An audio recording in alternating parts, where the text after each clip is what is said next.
જય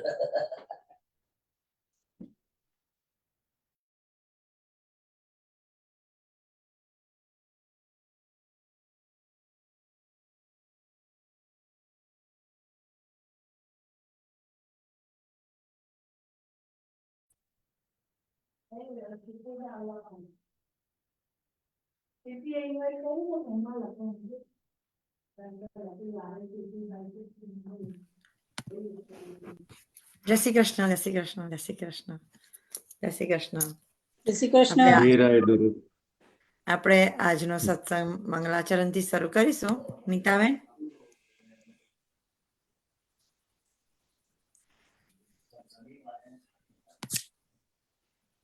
કેટલા minute late છે? નીતાબેન, ગો હેડ. હા, ઓકે. વલ્લભાધીશ કી જય. ચિંતા સંતાનહંતરો યત્પાદાભુજરેણ સ્વીયાનામ તાનિજાચાર્યં પ્ರಣમામિ મુહુર્મુહુઃ યદનુગ્રહંતો જંતો સર્વદુઃખાતિવો ભવેત તમહં સર્વદા વંદે શ્રીમદ્વલ્લભનંદનમ અજ્ઞાનતિમિરાન્ધસ્ય જ્ઞાનાં જનશલાકયા ચક્ષુર્મિલિतं येन તસ્मै શ્રીગુરવે નમઃ નમામિ હૃદયશેષે લીલાક્ષીરાબ્ધિશાયિનम् લક્ષ્મી સહસ્રલીલાભિ સેવ્યમાनं કલાનિધિम् ચતુર્ભિશ્ય ત્રિભિસ્તથા ષડ્વિરાજતે યોऽસૌ પંચધારદયે મમ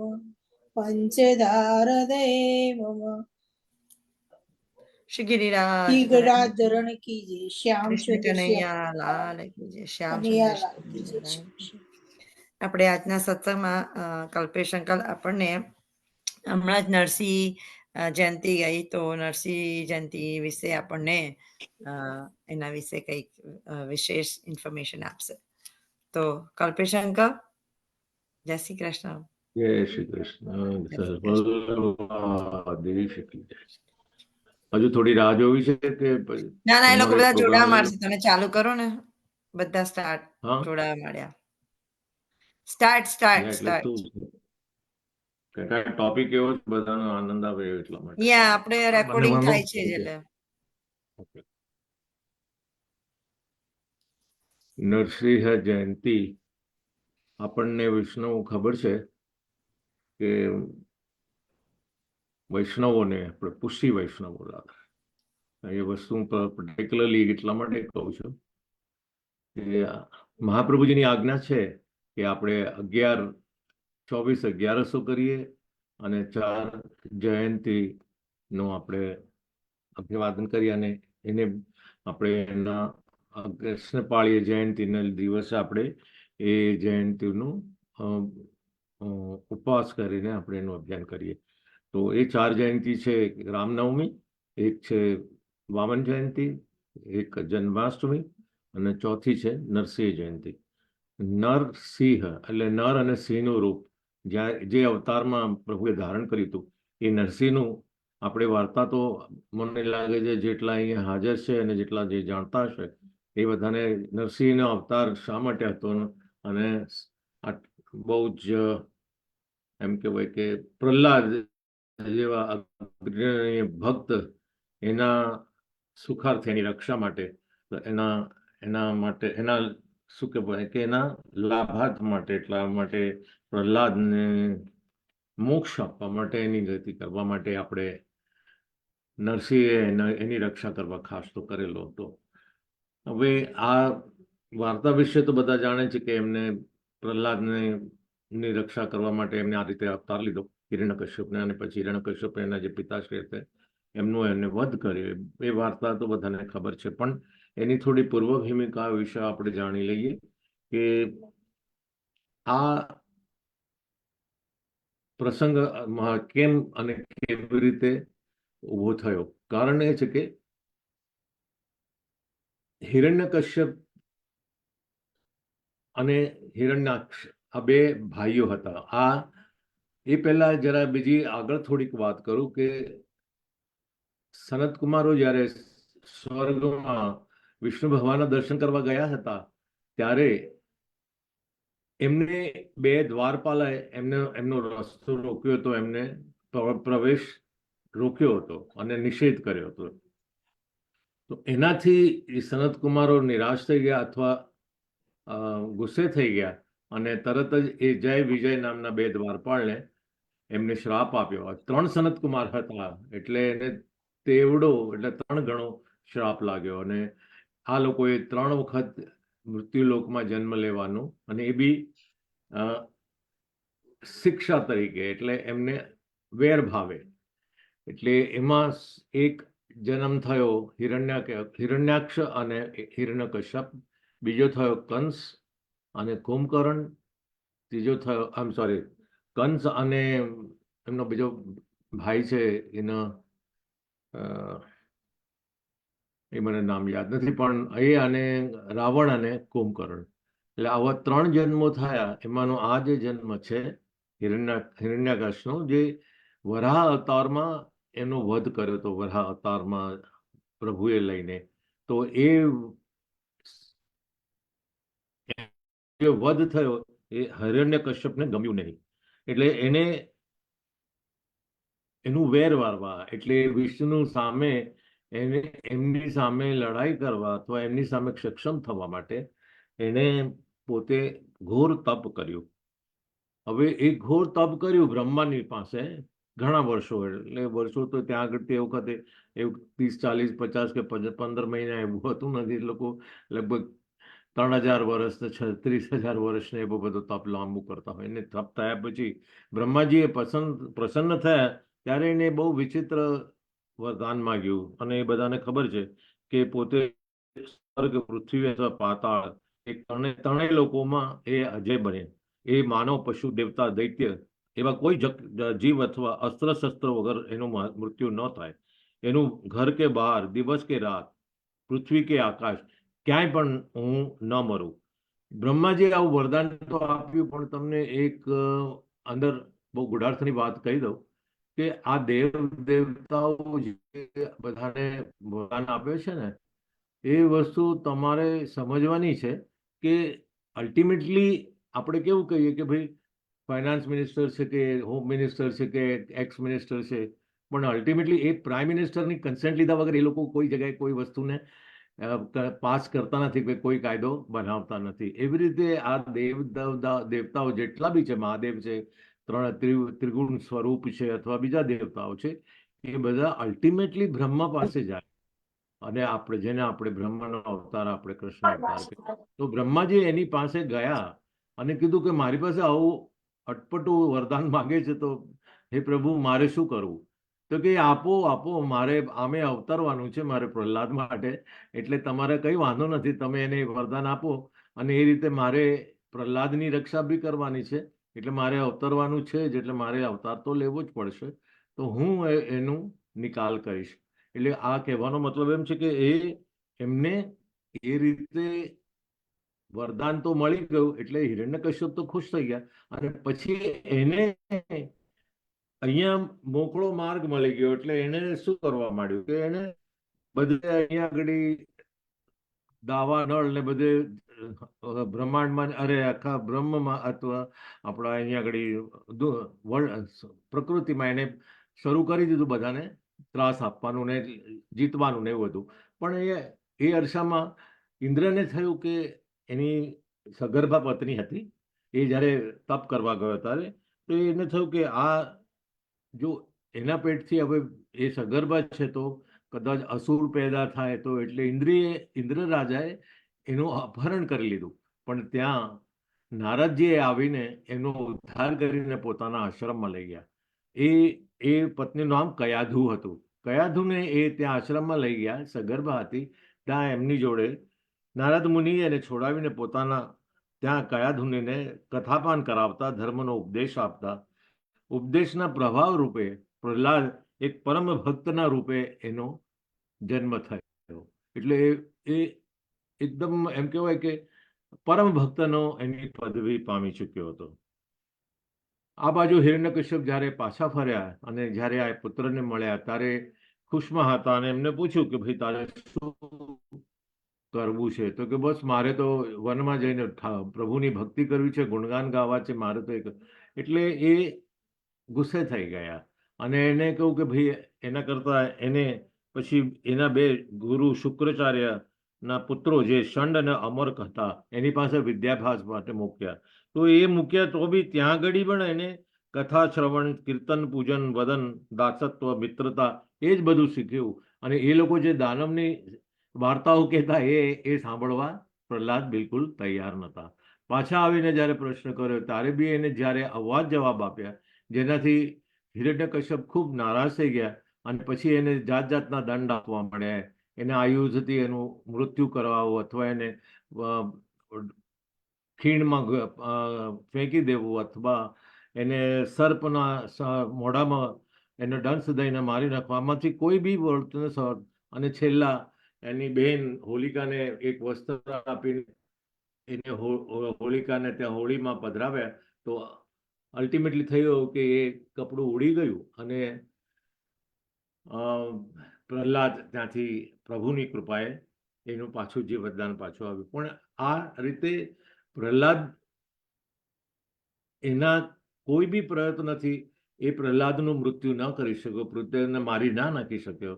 એટલે બહુ જ ગુસ્સે થઈ ગયો અને જ્યારે એને પોતાના સભામાં બોલાવીને પ્રહલાદને પૂછ્યું કે તારે શું કરવું છે? તો કે બસ મારે તો પ્રભુની પ્રાર્થના છે. તો કે તારો આટલું બધું છે હું તને કરું છું અને તને છતાંય મોત નથી મળતું, તો ક્યાં છે તારો પ્રભુ બતાવો. તો કે સર્વ છે બધે જ એ તો અહીંયા આગળ વ્યવચાર છે, અહીંયા આગળ તમે કહો ત્યાં આગળ એનું અસ્તિત્વ છે.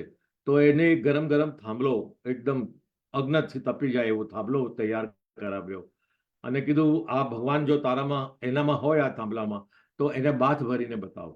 તો એને જ્યારે બાથ ભરી એની સાથે જ કેટલા કોન્ફિડન્સથી આપણે એક વિચાર કરીએ કે આપણને એક દિવાસળીની પેટીની એક નળી આપણને સળગતી અડી જાય તો આપણે ચીસો પાડી ઉઠીએ, અથવા આપણને એક નાનકડી સોય મળી જાય તો આપણાથી ભૂકાઈ જાય તો આપણાથી ના થાય. તો પ્રભુની આસક્તિનું જે તમને પરાકાષ્ઠા અને સૌથી ક્લાઇમેક્સ કહીએ એ ક્લાઇમેક્સ તમને અહીંયા પ્રહલાદની ભક્તિમાં જોવા મળે છે કે ધગધગતો મોટો આટલો મોટો સ્તંભ હતો, એ સ્તંભને એ વળગી ગયો, પણ વળગતાની સાથે પ્રભુ તો જાણે રાહ જોતા હોય એમ એ સ્તંભમાંથી એ પ્રગટ થયા.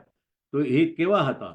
નર હતા અને એમનું સિંહ માથું, એમનું મુખાર એટલે એ માથું સિંહનું હતું, બાકીનું શરીર એમનું મનુષ્યનું હતું, પણ એમના હાથમાં હાથ સિંહના નખ હતા.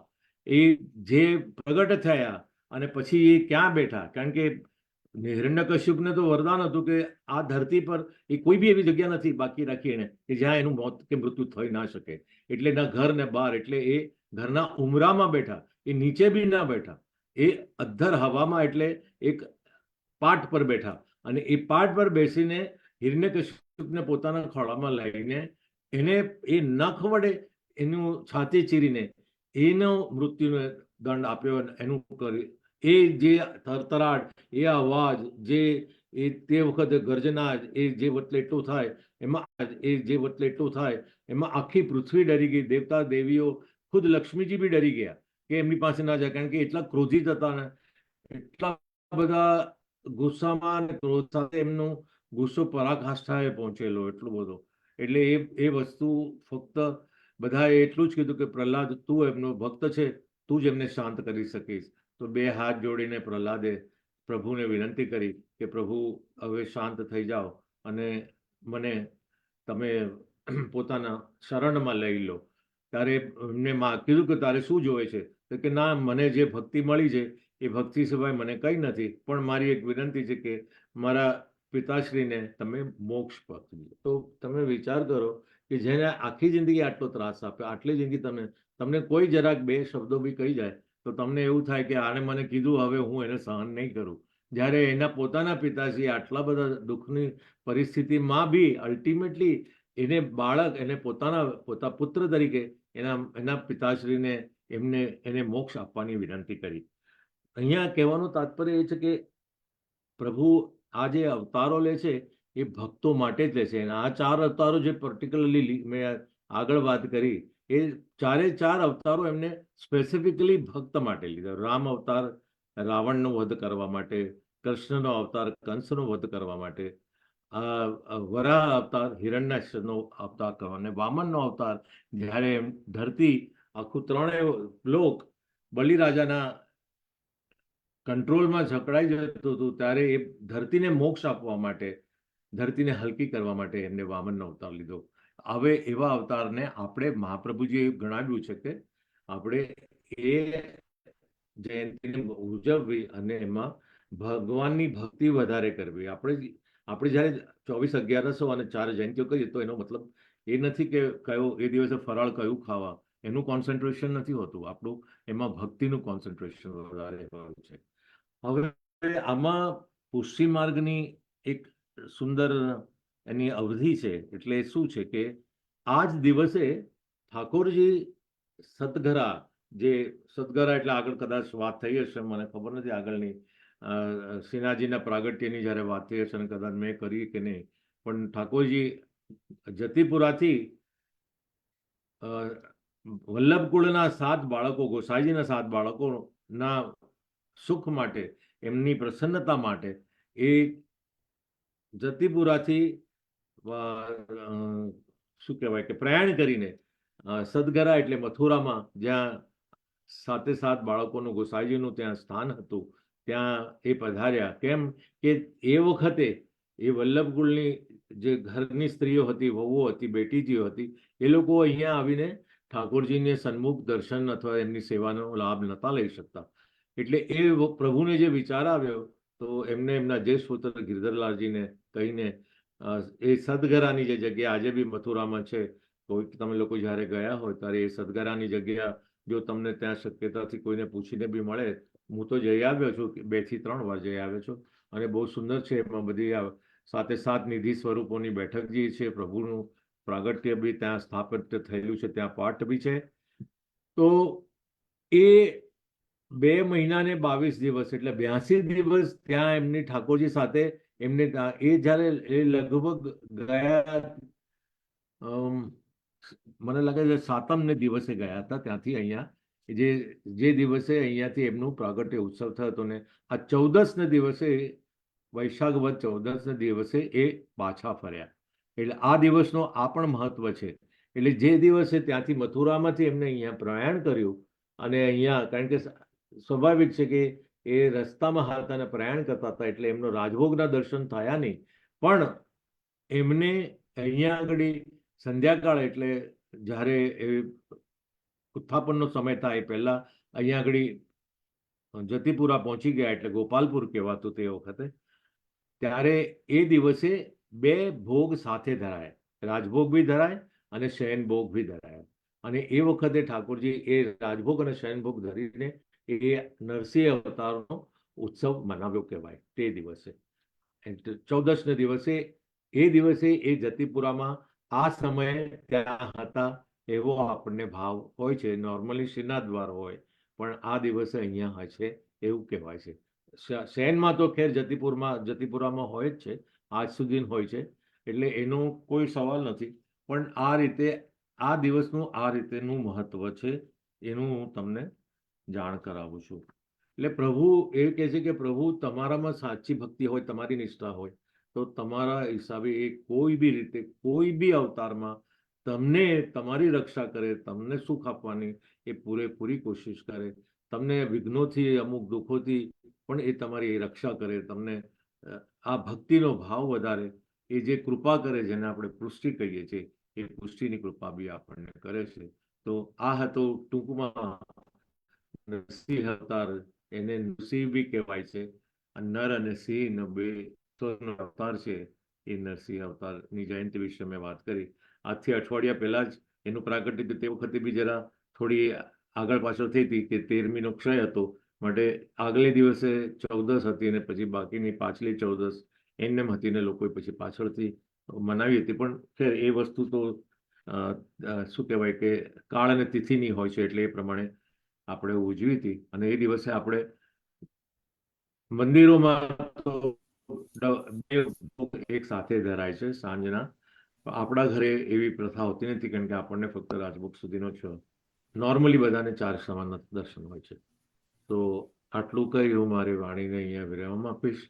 આશા છે કે આ વસ્તુ વિશે તમને ઘણો સંદાય આવ્યો હશે. બધી થોડી ઘણી તો ખબર હશે જ બધાને, પણ આનો જે અંદરનો ગુડાર્થ હતો, જે એમની માતુશ્રીને અથવા પ્રહલાદની એમને નારદ પ્રભુએ એમના આશ્રમમાં રાખી, એની જે પરવરિશ કરીને એમને ત્યાં આગળ એમને જે ભક્તિનો ભાવ ઊભો કરાવ્યો પ્રહલાદમાં, એ બહુ ઇમ્પોર્ટન્ટ છે. તો જય શ્રી કૃષ્ણ. સાચી વાત છે. બધા વિષ્ણુ ભગવાનના અવતારો બધા જે થયા એ પણ બધા ભક્તિને લીધે થયા હતા, બહુ સરસ રીતે. મોસ્ટલી મત્સ્ય અવતાર, એમને બધા ઋષિ મુનિઓને મત્સ્ય અવતાર તરીકે આખા મનુને ઋષિ બધા ઋષિઓને એમને સેવ કર્યા વિષ્ણુ ભગવાને. તો એ પણ ભગવાને ભક્તિની માટે જ, ભક્તોને લીધે જ કર્યા હતા અવતારો. સાચી વાત છે. Thank you Kalpesh uncle. જય શ્રી જય શ્રી કૃષ્ણ. કૃષ્ણ. જય શ્રી કૃષ્ણ. આપણે જય નેક્સ્ટ શ્રી ટાઈમે કૃષ્ણાષ્ટક શરૂ કરીશું. 2 જૂનની 8મી તારીખે, એટલે નેક્સ્ટ સેટરડે આપણે એમની સાથે આપણે સત્સંગ છે. વ્રજોત્સવ, શ્રી વ્રજોત્સવ મહારાજજી મહાદેવ એમની સાથે છે. એમનું ફ્લાયર મેં શેર નથી કર્યું હજી. ફ્લાયર હું મોકલી આપીશ. આપણે સત્સંગ છે એમની સાથે જૂનની 8મી તારીખે લગભગ 12 વાગે બપોરે ઈસ્ટર્ન ટાઈમમાં. ઓકે, જય શ્રી કૃષ્ણ. આપણે આજનો સત્સંગ આગળ વધારતા શ્રીમદ ભાગવત વિશે આપણને શ્રીમદ ભાગવતના બાકીના નેક્સ્ટ 3 પેજીસ રીટા આંટી આપણને ભાગવતનું દર્શન કરાવશે. તો રીટા આંટી, જય શ્રી કૃષ્ણ. જય શ્રી કૃષ્ણ બધાને. જય શ્રી કૃષ્ણ. જય શ્રી કૃષ્ણ. જય શ્રી કૃષ્ણ. આપણે ભાગવતનું મહાત્મ્ય વાંચી દીધું હતું, એટલે હવે આપણે ભાગવતના 10 સ્કંદ છે આપણા આખા ભાગવતમાં, એટલે હવે આપણે પહેલા સ્કંદથી ચાલુ કરીશું આજથી. બધા લોકોને પણ વિનંતી કે પોતે પોતાનું ભાગવત પણ ખોલીને એ પણ સાથે પોતાના પેજીસ વાંચવા માંડીએ, બરાબર, સાથે સાથે, તો ફોલો અલોંગ કરી શકો. ઓકે, જય શ્રી કૃષ્ણ બધાને. જય શ્રી કૃષ્ણ. જન્માદસ્ય યતોદ્વાદ્ધિ તરત્પ્રાસ્મિત સ્વરાટ તેને બ્રહ્મદ્ય આદિ કવેય મુહ્યંતિ યત્યુસર તેજો વારી મૃદા યથા વિનયો યંત્ર ત્રિગોસ્તૃષા ધાન્ય સેવરી સદા નિરસ્તુ ગૃહમ સત્યમ પરમ ધીમહિ. શુભ કાર્યની શરૂઆત મંગલાચરણથી કરવી. જેનું નામ મંગલમય છે અને જેના કાર્યો મંગલમય છે, તેનું સ્મરણ કરવાથી સ્મરણ કરનારનું મંગલ સધાય છે. જેનું આચરણ મંગલ છે તેનું મન અને ચિંતન કરવું, તેનું નામ મંગલાચરણ. શ્રી કૃષ્ણનું નામ મંગલ છે, તેની લીલાઓમાં મંગલ છે, તેથી તેનું સ્મરણ કરવું, તેની લીલાઓનું મનન અને ચિંતન કરવું. તેમ કરવાથી વક્તા અને શ્રોતા બંનેનું મંગલ સંધાશે. પ્રત્યેક કાળના આરંભમાં મંગલાચરણ કરવું ભારતીય સંસ્કૃતિની એ પરંપરા છે. ભાગવત કથાના આરંભમાં વ્યાસજીએ મંગલાચરણ કર્યું છે. ભાગવતમાં 3 મંગલાચરણ છે. પહેલા સ્કંદમાં વ્યાસજીનું મંગલાચરણ, બીજા સ્કંદમાં સુખદેવજીનું મંગલાચરણ અને ભાગવતની સમાપ્તિમાં સુતજીનું મંગલાચરણ. શુભ કાર્યના આરંભે, મધ્ય અને અંતે મંગલાચરણ કરનારના બધા વિઘ્નો દૂર થાય છે. સત્યકર્મમાં આવી પડતા વિઘ્નો અને પ્રતિબંધોને દૂર કરવાનો અમોઘ ઈલાજ એટલે મંગલાચરણ.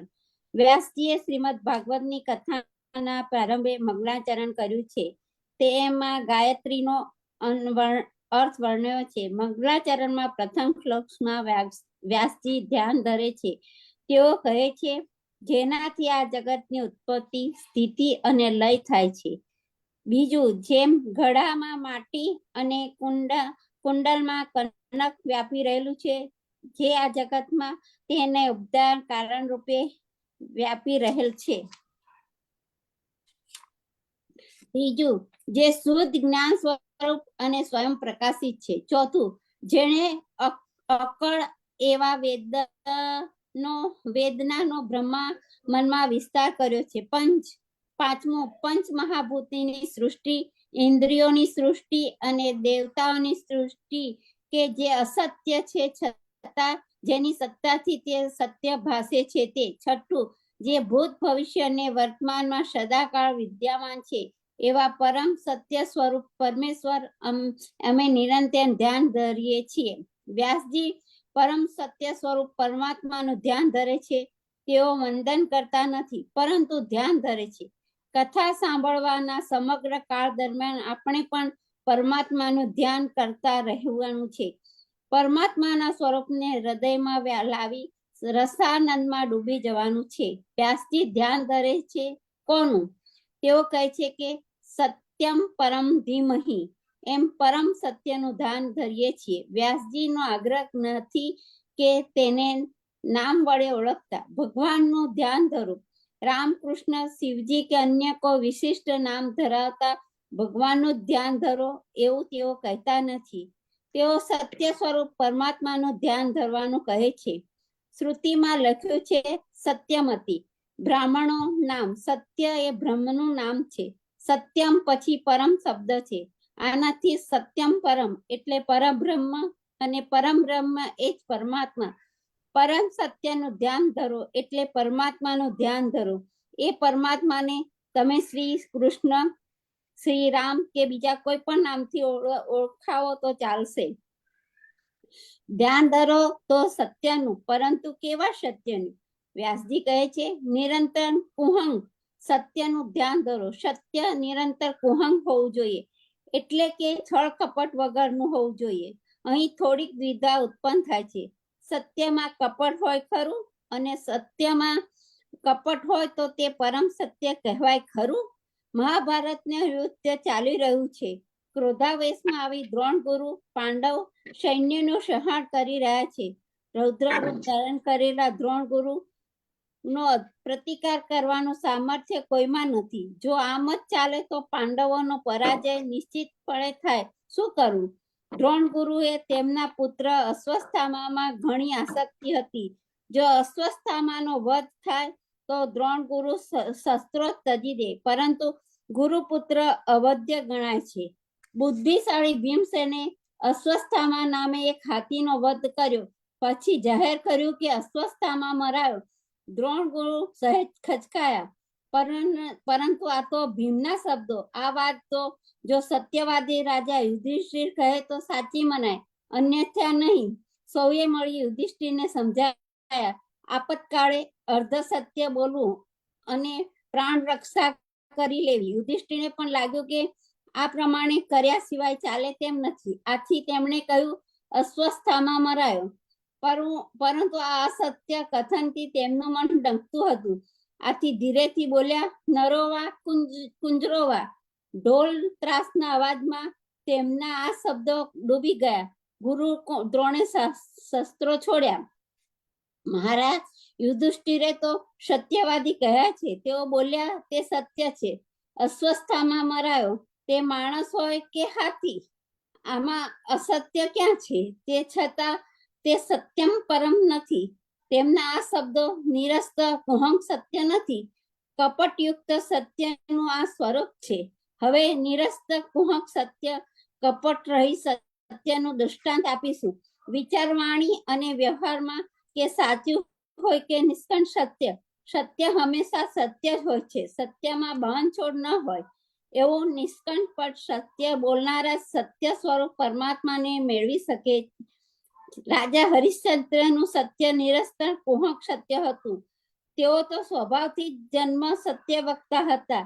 તેઓ હંમેશા નિષ્કપટ સત્યનો જ આશરો લેતા.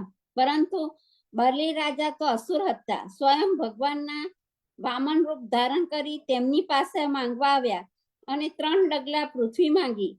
ગુરુ શુક્રાચાર્ય બલિરાજાને સાવધ કર્યા. બટુકજીનો સાચો પરિચય આપ્યો. વામન ભગવાનને 3 પગલા પૃથ્વીનું દાન દેવાથી તેઓ તારું સર્વસ્વ લઈ લેશે એમ કહ્યું. ગુરુએ પોતાના શિષ્યને આપેલી આ વ્યવહારુ શિખામણ હતી, પરંતુ અસુર બલિરાજાએ ગુરુ શુક્રાચાર્યને રોકડું પરખાઈ દીધું.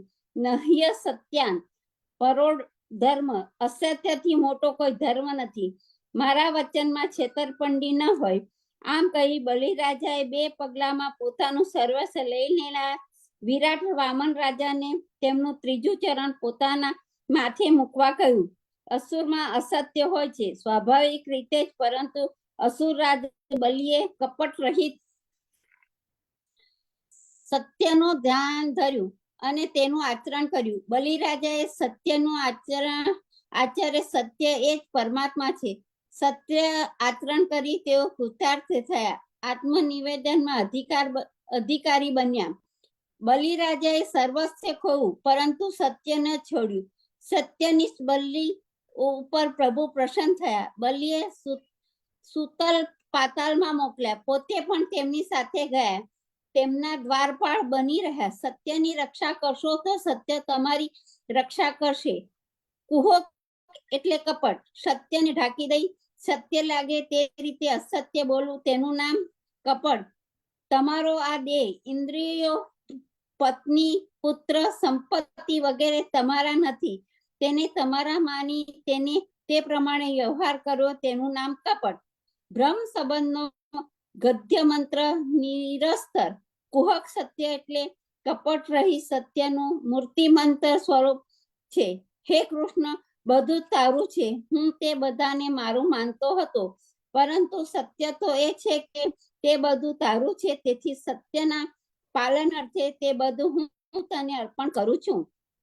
ભગવાન પોતે કપટ રહી છે. કૃષ્ણ ત્યાં કપટ નહીં, કપટ ત્યાં કૃષ્ણ નહીં. આથી સત્ય પરમ એટલે પરબ્રહ્મ પરમાત્મા શ્રી કૃષ્ણ.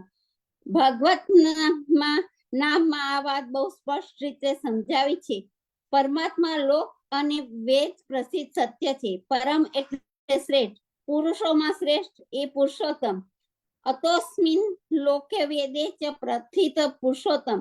લોક વેદ પ્રસિદ્ધ પુરુષોત્તમ ભગવાન શ્રી કૃષ્ણ જ પરમ સત્ય છે. એનું સદાકાળ ધ્યાન ધરો. ધ્યાન ધરતા સમાધિ દશા પ્રાપ્ત થશે. ધ્યાનથી પરિપક્વ દશા એટલે સમાધિ. હવે પછી વાંચીશું કે હજી વાંચું? પછી ને હવે આગળ પછી વાંચીશું. તમે 3 પેજીસ વાંચ્યા છે રીટા આંટી કે 4 પેજીસ? અમે આમ 3.5 વાંચ્યા. હા, તો એ 4 વંચાવી દો. 4 ફિનિશ વાંચી દો. ઓકે. સમાધિ થશે. ધ્યાનથી પરિપક્વ દશા એટલે સમાધિ. બીજા શ્લોકમાં વ્યાસજી કહે છે, ધર્મ પ્રોજીજત કૈતવ વત્ર પરમો નિર્મસ્ત્ર સત્તા નિરસ્ત કુહંગ પરમ સત્ય ધ્યાન ધરો અને પ્રોજીજન કૈતવ ધર્મનું પાલન કરો. ધર્મનું પાલન કરવાનું કહે છે, પરંતુ કેવા ધર્મનું? પ્રોજીજન કૈતવ ધર્મ એટલે કે કપટ જેનામાં નથી, નીકળી ગયું છે એવા ધર્મનું. વળી પાછી દ્વિધા ઉપજે તેવી વાત શ્રીમદ ભાગવતને સમજવું સહેલું નથી. ધર્મમાં કપટ હોય તો તે ધર્મ કહેવાય ખરો? ધર્મ તો નિષ્કપટ જ હોય. છતાં વ્યાસજીએ નિષ્કપટ ધર્મનું પાલન કરો તે એવું શા માટે કહ્યું છે? ધર્મના સ્વરૂપનો અનેક છે, પરંતુ ધર્મ એક છે જેમ પરમાત્મા સ્વરૂપ અનેક છે, પરંતુ પરમાત્મા એક જ છે. આપણે કહીએ છીએ અહિંસા પરમો ધર્મ. અહિંસા એ શ્રેષ્ઠ ધર્મ છે. એ જ રીતે યજ્ઞ ધર્મ છે, તપ ધર્મ છે, સત્ય ધર્મ છે, લોક સેવા ધર્મ છે. આ બધા અલગ સ્વરૂપે દેખાતા હોવા છતાં ધર્મ તો એક જ છે. આમાંથી મોટા ભાગના દેહના ધર્મો છે. આત્માનો ધર્મ તો એક જ છે. જેમાંથી પોતે ઉત્પન્ન થયા છે એવા પરબ્રહ્મ પરમાત્માની નિષ્કામ ભાવે ભક્તિ કરવી તે આત્માનો ધર્મ છે અને એ એક જ ધર્મ છે. નિષ્કામ ભાવે ભક્તિ કરવી એ કપટ રહિત ધર્મ છે. સકામ ભાવે ભક્તિ કરવામાં કપટ રહેલું છે. ફળ પ્રયોજનથી ધર્મનું આચરણ કરવામાં આવે તો તે કપટયુક્ત ધર્મ કહેવાય. પ્રભુની પ્રસન્નતા માટે ધર્માચરણ કરવાને બદલે લૌકિક ફળ માટે કરવામાં આવેલા ધર્માચરણમાં કપટ છે. સકામ ભાવે કર્મ કરવું અને નિષ્કામ ધામનો ડોળ કરવો એનું નામ કપટ. ઘણા શ્રીમંતો શ્રીમદ ભાગવતની કથા બેસાડે છે, ભારે ઠાઠમાઠથી તેનું આયોજન કરે છે. તેઓ જાહેર કરે છે, મારા અમુક સગાના આત્માના ઉદ્ધાર માટે કથા બેસાડી છે. વાસ્તવમાં પોતાની સંપત્તિ, સત્તા, માન કે મોભાનું પ્રદર્શન કરવા માટે જ તેમણે કથા બેસાડી હોય. પૂજન કરતી વખતે યજમાન દંપતીનો ઠાઠ જુઓ અને કથા સાંભળતી વખતે તેમના હાવભાવ જુઓ, એટલે આ સંપત્તિ પ્રતતિ થશે. આનું નામ જ કપટયુક્ત ધર્મ. કેટલાક લોકો કોઈ સંસ્થાને માતભર રકમનું દાન આપે છે. પોતાના કોઈ નિકટના સગાની સ્મૃતિ કાયમ રાખવા માટે મર્યા પછી જો કોઈને યાદ કરવામાં આવતા હોય તો તેમને સત્કર્મોને લીધે પોતાના સગાનું નામ સંસ્થા સામે જોડીને તે દ્વારા પોતે દાનેશ્વરી હોવાનો દેખાવ કરો, તેમનું નામ કપટયુક્ત દાન. એક હાથે કરેલા દાનને બીજો હાથ પણ ન જાણે તેનું નામ દાન. દાન એ ધર્મ અને નિષ્કામ ભાવે કરેલું દાન કપટ રહિત દાન ગણાય. આપણે દાન આપીએ છીએ, છાપામાં તેના ઢોલ વગાડીએ છીએ, સંસ્થા સાથે આપેલું નામ જોડીએ છીએ, આરસમાં નામ કોતરી તે દેખાઈ આવે છે, તે રીતે મુકાવીએ છીએ. ટ્રસ્ટી મંડળમાં મુખ્ય ટ્રસ્ટી તરીકે રહીએ, સંસ્થાઓ વહીવટો કરીએ છીએ કે કરાવીએ છીએ. એ રીતે વહીવટ કરતા આપણે સ્વાર્થ સિદ્ધિ કરીએ છીએ. આ છે કપટયુક્ત ધર્મનો નમૂનો. જય શ્રી કૃષ્ણ. એટલે એવું કે છે કે આપણે દાન કરીએ તો પણ કોઈને કહેવાનું નહીં, જણાવવાનું નહીં, કોઈને કશી ખબર પડવી ના જોઈએ. ભગવાન બધું જુએ છે. હા, સાચી વાત છે. સાચી વાત છે. જય શ્રી Thank કૃષ્ણ. you. જય શ્રી કૃષ્ણ. જય શ્રી કૃષ્ણ. આપણે આજે નેક્સ્ટ આપણી 84 વૈષ્ણવની સ્ટોરી વાંચું છું. આઈ થિંક તૃપ્તિબેન નથી, પણ આપણે કથા આપણે જે સાંભળતા હતા 84 વૈષ્ણવની વાર્તા, એ વાર્તાની આપણે 47 ની કથા છે. રામદાસ મીરાબાઈના પુરોહિત. હવે શ્રી આચાર્યજી મહાપ્રભુજીના સેવક રામદાસ મેવાડા બ્રાહ્મણ. એક જ મિનિટ.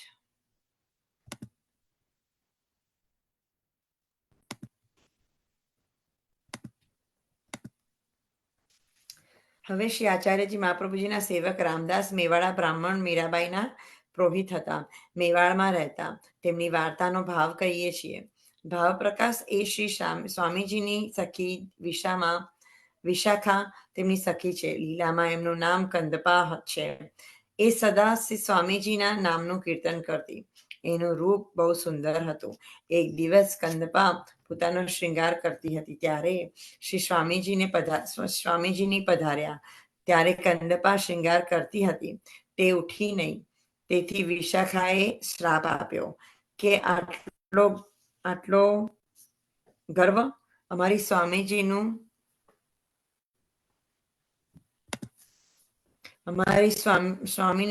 ઉઠીને સન્માન ન કર્યું. જા, ભૂમિ ઉપર પડ. તે પછી અહીં અનેક જન્મ થયા. પછી મેવાડમાં એક બ્રાહ્મણના ઘરે જન્મ્યા. વર્ષ 22ના તે થયા ત્યારે રામદાસના પિતા રામદાસને સાથે લઈને શ્રી રણછોડજીના દર્શને ગયા. ત્યાં શ્રી આચાર્યજી પધાર્યા. રામદાસને આપના દર્શન થયા. ત્યારે રામદાસે પિતાને કહ્યું, શ્રી આચાર્યજીના સેવક. એકચ્યુઅલી તૃપ્તિબેન આવી ગયા. ઓકે, જય શ્રી કૃષ્ણ. તૃપ્તિબેન, તમે આવી ગયા છો?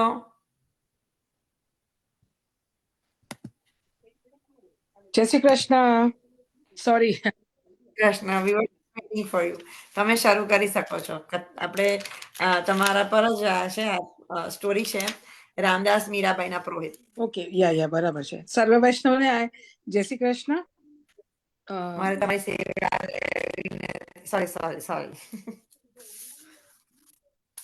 Go ahead. સંભળાય છે ને? હા, હા. ઓકે, એક મિનિટ. આપણે આજે 47માં વૈષ્ણવ રામદાસ મીરાબાઈના પુરોહિતની આપણે આજે વાર્તા લેશું વૈષ્ણવની. હવે શ્રી આચાર્યજી મહાપ્રભુજીના સેવક રામદાસ મેવાડ બ્રાહ્મણ મીરાબાઈના પુરોહિત હતા. મેવાડમાં રહેતા. તેમની વાર્તાનો ભાવ કહીએ છીએ. ભાવ પ્રકાશ એ શ્રી સ્વામિનીજીની સખી વિશાખા તેમની સખી છે. લીલામાં એમનું નામ કદંપા છે. એ સદા શ્રી સ્વામીજીના નામનું કીર્તન કરતી. એનું રૂપ બહુ જ સુંદર હતું. એક દિવસ કદંપા પોતાનો શૃંગાર કરતી હતી ત્યારે શ્રી સ્વામિનીજી પધાર્યા. ત્યારે કદંપા શૃંગાર કરતી હતી અને ઉઠી નહીં. તેથી વિશાખાએ શ્રાપ આપ્યો કે આટલો ગર્વ, અમારી સ્વામીજીનું ઉઠીને સન્માન પણ ન કર્યું. જા ભૂમિ ઉપર પડ. તે પછી અહીં અનેક જન્મ થયા. પછી મેવાડમાં એક બ્રાહ્મણના ઘરે જન્મ્યા. વર્ષ 22ના તે થયા ત્યારે રામદાસના પિતા રામદાસને સાથે લઈને શ્રી રણછોડરાયજીના દર્શને ગયા. ત્યાં શ્રી આચાર્યજી પધાર્યા હતા. રામદાસને આપના દર્શન થયા. ત્યારે રામદાસે પિતાને કહ્યું, શ્રી આચાર્યજીના સેવક તમે અને અમે થઈએ તો સારું. ત્યારે રામદાસના પિતાએ કહ્યું કે જે એ બ્રાહ્મણ છે અને અમે પણ બ્રાહ્મણ છીએ, તો અમે સેવક કોના થઈએ? હવે તું આવું કહીશ તો તું જાણે. ત્યારે રામદાસ ચૂપ થઈ ગયા. પછી પિતાથી હલો હલો સોરી, કોઈનું અનમ્યુટ કરી દીધું હશે એટલે અવાજ આવતો હતો. સોરી. હા હા. ત્યારે રામદાસના પિતાએ કહ્યું, શ્રી આચાર્યજીના સેવક અમે થઈએ અને તમે થઈએ તો સારું. ત્યારે રામદાસના પિતાએ કહ્યું કે એ પણ બ્રાહ્મણ છે અને અમે પણ બ્રાહ્મણ છીએ, તો અમે સેવક કોના થઈએ? હવે તું આવું કહીશ તો તું જાણે. ત્યારે રામદાસ ચૂપ થઈ ગયા. પછી પિતાથી છાના શ્રી આચાર્યજી પાસે જઈ રામદાસે દંડવત કરી વિનંતી કરી, મહારાજ, મારું મન આપના સેવક થવાનું છે અને મારો પિતા પણ જો સેવક થાય તો ભગવત ધર્મ ઘરમાં બને, કલેશ ન થાય. તેથી મારા પિતાને કઈ આપનું મહાત્મા દેખાડો તો એ સેવક થાય. કેમ કે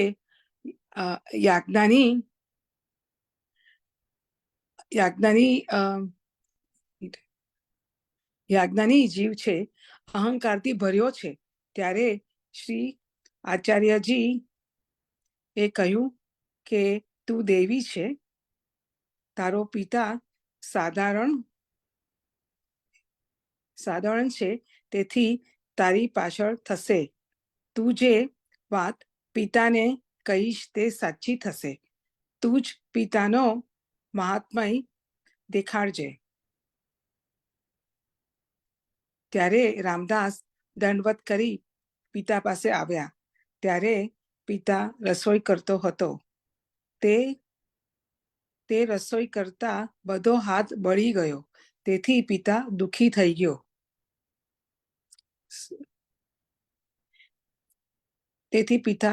થઈ ગયો. અને રામદાસે કહ્યું કે એક વાત કહું, જો તમે માનો તો. ત્યારે પિતાએ કહ્યું, કહો. એક સેકન્ડ.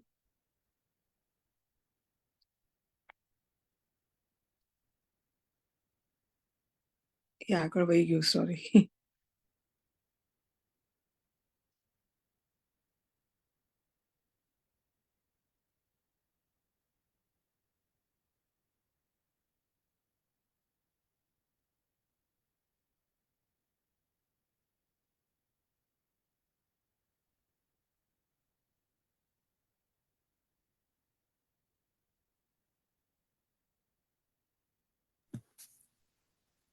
સોરી ત્યારે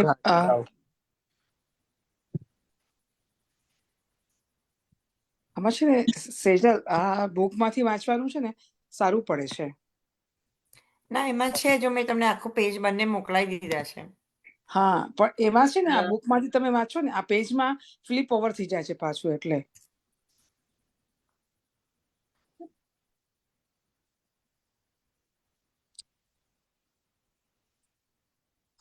ત્યારે પિતાએ કહ્યું, ત્યારે રામદાસે કહ્યું કે હું હાથમાં જળ લઈ તમારી આગળ સોગંદ ખાઉં છું કે શ્રી આચાર્યજીના ભગવાન ન હોય તો આ જલથી તમારો હાથ સારો થઈ જજો.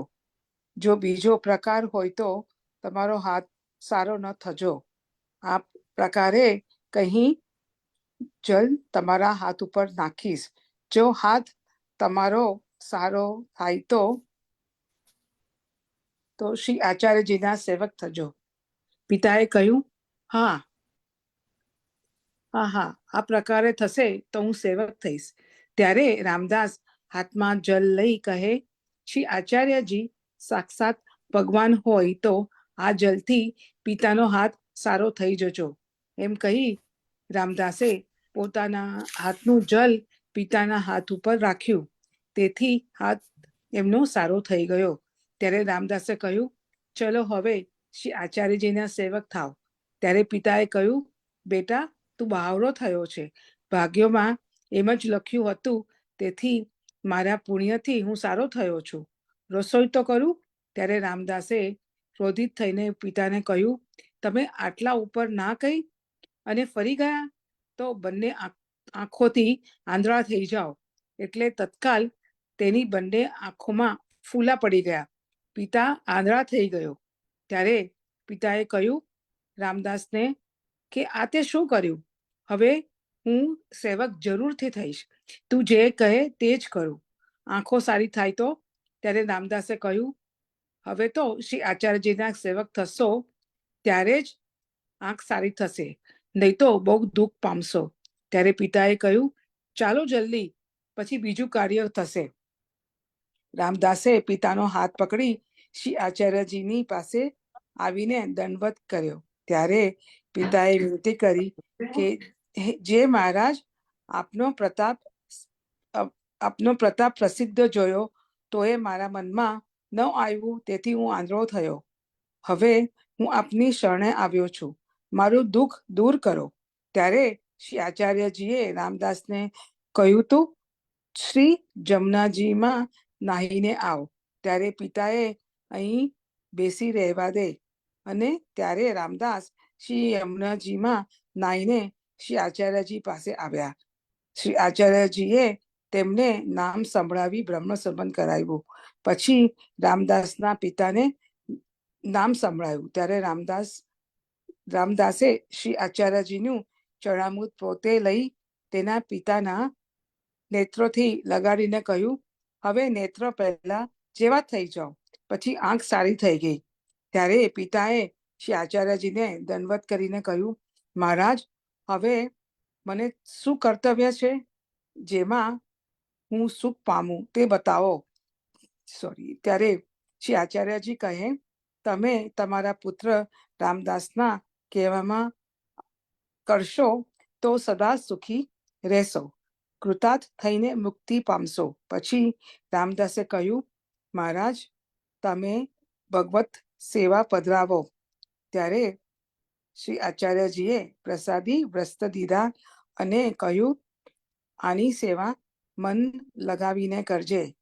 રામદાસ પછી દંડવત કરી પિતાને લઈ ડેરા ઉપર આવ્યા. ત્યારે પિતાએ કહ્યું કે હવે હું રસોઈ કરીશ, તમે ઉપર 4 પગી કરી દેજો. ત્યારે પિતાએ ઉપર આવ્યા અને કહ્યું કે તમે કહેશો તેમ જ કરીશ. પછી રામદાસે રસોઈ કરી અને વસ્ત્ર સેવાને ભોગ ધરાવ્યો. પછી પિતાની ભાતળ અને ગાયનો ભાગ કાઢી મહાપ્રસાદ લીધો. શ્રી આચાર્યજી તો અડેલ પધાર્યા અને રામદાસ પિતાને લઈને મેવાડ આવ્યા અને ઘરમાં રહ્યા. તે પછી ઘરના બધા રામદાસની યાજ્ઞામાં રહેતા. વાર્તા પ્રસંગ 1. પછી એક દિવસ રામદાસજી મીરાબાઈને ત્યાં ગયા. ત્યાં મીરાબાઈના ઠાકુર આગળ શ્રી આચાર્યજીના કીર્તન ગાતા હતા. ત્યારે મીરાબાઈએ કહ્યું કે કોઈ વિષ્ણુપદ શ્રી ઠાકોરજીનું ગાવ. ત્યારે રામદાસને રીસ ચડી અને કહ્યું, દારી રાંડ, આ શું તારા ધણીના છે?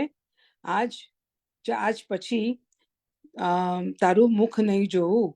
પછી તે ગામમાંથી કુટુંબ લઈને ઉઠી ચાલ્યા. ત્યારે મીરાબાઈ ઘણું કહ્યું અને તેમને દક્ષિણા દેવા લાગી, પણ ન લીધી. કુટુંબ લઈ બીજા ગામમાં જતા રહ્યા. તે રામદાસજી એવા ટેકના કૃપાપાત્ર ભગવદીય હતા. પોતાનું પ્રભુમાં તે એવા અનુરક્ત હતા કે ફરી મીરાબાઈનું મુખ ન જોયું. ભાવ પ્રકાશ. આ વાર્તામાં એ જણાવ્યું છે કે પહેલા તો અન્યાય માર્ગીય પાસે જઈને નહીં જઈએ તો પોતાના માર્ગની વાત ન કરીએ, પોતાના માર્ગના કીર્તન ન કરીએ. જો કરીએ તો કલેશ થાય. અને આ પ્રકારે પોતાના ધર્મને કોપ્ય કરી દેશાંતર રહેવું. રામદાસે જે સમય શ્રી આચાર્યજીના કીર્તન ગાયા છે તો માર્ગની વાર્તા પણ કહેશે. તેથી મીરાબાઈ દ્વારા કહેવડાયું કે શ્રી ઠાકોરજીના કીર્તન ગાઓ. ત્યારે રામદાસને જ્ઞાન થયું, ભલે કે મેં આ શું કર્યું.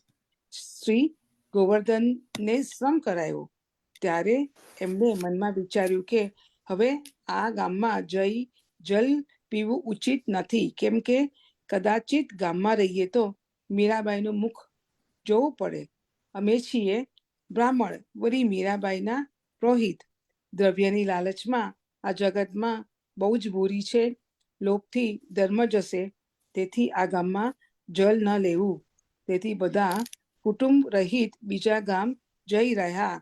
તેથી તેમની વાર્તા ક્યાં સુધી કહીએ? એટલે આજે આપણે આ વાર્તાને વૈષ્ણવને વિરામ આપશું. આવતા વખતે આપણે 48માં વૈષ્ણવ લેશું. જય શ્રી કૃષ્ણ સર્વે વૈષ્ણવને. થેન્ક યુ ભૂલચૂક માફ તૃપ્તિબેન.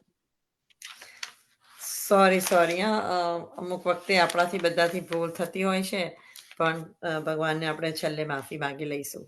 Thank you. જય શ્રી જય કૃષ્ણ. શ્રી કૃષ્ણ. આપણે નેક્સ્ટ વાંચી આપણે ભગવદ્ ગીતાનું પારાયણ કરીશું. એ આપણું સ્પીડીમાં કામ ગીતાજીનું ચાલી રહ્યું છે, તો એને કન્ટિન્યુઅસલી કરીશું. ચેપ્ટર 13માંથી 13માનો અધ્યાય છે, 13મો જ 13માનો અધ્યાય 13મો. ચક્ષુષા છે? રીટા આંટી ચક્ષુષા છે? જય Shri Krishna. Give me a moment. Okay. આપણે ફરીથી બધાને યાદ દેવડાવી તો 8મી જૂને આપણી સાથે જયશ્રી પધારવાના છે સત્સંગમાં.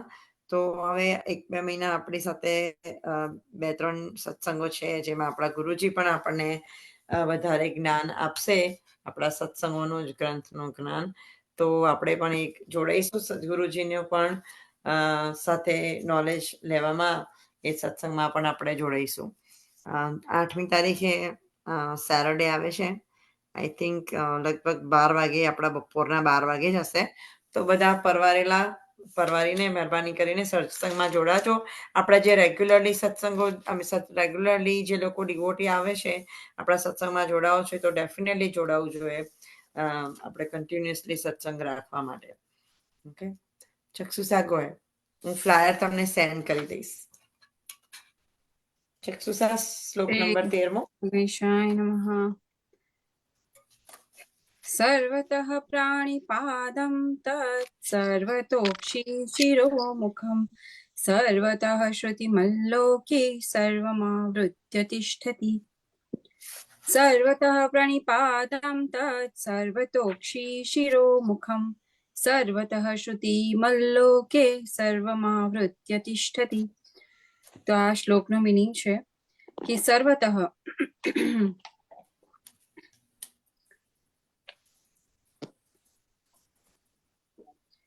ભક્તિના વિવિધ સાધનો દ્વારા પરમેશ્વર તેનો ઉદ્ધાર કરે છે તેનું વર્ણન થયેલું છે.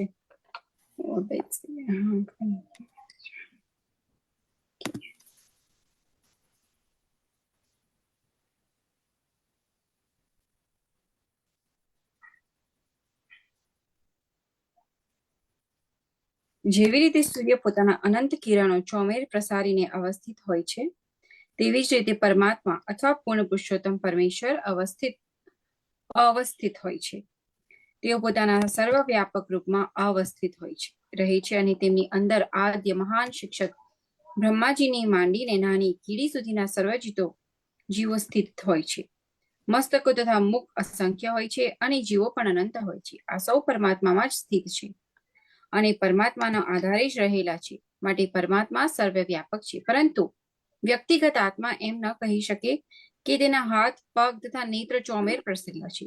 તે શક્ય નથી. જો તે એમ વિચારતો હોય કે અજ્ઞાનના લીધે પોતાને ભાન નથી કે પોતાના હાથ અને પગ ચોમેર પ્રસરેલા છે, અને જ્યારે તે યોગ્ય જ્ઞાન પ્રાપ્ત કરશે ત્યારે તે આ સ્તર પર આવશે, તો તેનો આવો વિચાર વિરોધાભાસી છે. આનો અર્થ એ જ છે કે પ્રકૃતિ દ્વારા બદ્ધ હોવાને કારણે આત્મા સર્વોપરી નથી. સર્વોપરી પરમાત્મા તો વ્યક્તિગત આત્માથી ભિન્ન છે. પરમાત્મા પોતાના શ્રી હસ્તની અનહદ અંતર સુધી પ્રસારી શકે છે, પરંતુ અણુ આત્મા એમ કરી શકે નહીં. ભગવદ્ ગીતામાં ભગવાન કહે છે કે જો કોઈ એમને ફૂલ, ફળ અથવા જળ અર્પણ કરે છે તો એનો તે સ્વીકાર કરે છે. જો ભગવાન ઘણા દૂર હોય તો તેઓ આ વસ્તુ કેવી રીતે ગ્રહણ કરી શકે? આ ભગવાનની સર્વશક્તિમત્તા છે. જો કે તેઓ પૃથ્વીની અત્યંત દૂર પોતાના ધામમાં રહેલા છે, એમ છતાં કોઈના દ્વારા અર્પણ કરેલી વસ્તુ ગ્રહણ કરવા તેઓ પોતાના શ્રી હસ્ત પ્રસારી શકે છે. આ જ રીતે તેમનું સામર્થ્ય છે. બ્રહ્મ સંહિતામાં કહ્યું છે કે ગોલોક એવ નિવસત્ય અખિલાત્મભૂત. તેઓ પોતાના દિવ્ય લોકમાં નિત્ય લીલામાં રમણ કરે છે, તેમ છતાં તેઓ સર્વવ્યાપી છે. આત્મા એવો દાવો કરી શકતો નથી કે તે પોતે સર્વવ્યાપક છે. માટે આ શ્લોકમાં વ્યક્તિગત આત્માનું નહીં પરંતુ પરમાત્મા પૂર્ણ પુરુષોત્તમ પરમેશ્વરનું વર્ણન થયેલું છે. તો એ કહે છે કે જે સર્વતઃ પાણીપાદમ તત્સર્વતોક્ષિશિરો મુખમ સર્વતઃ શ્રુતિમલ્લોકે સર્વમાવૃત્ય તિષ્ઠતિ. જેમ આપણે આની અંદર એનો મિનિંગ એવો થાય છે કે જ્યારે આપણે પરમાત્મા સર્વવ્યાપક છે, પરમાત્મા બધી વસ્તુઓમાં રહેલા છે, અણુમાં રહેલા છે, અને આપણે એ એક અણુ સમાન છીએ. આપણે સર્વવ્યાપક નથી. આપણે એ પરમાત્માનો એક અણુ છીએ. એટલે આપણે બધી જગ્યાએ વ્યાપ્ત નથી. એટલે આપણે બધી જગ્યાએ રહેલા નથી, પણ પ્રભુ બધી જગ્યાએ રહેલા છે. એટલે બધી વસ્તુમાં આપણે જેમ અર્પણ કરીએ, ગ્રહણ કરીએ છીએ.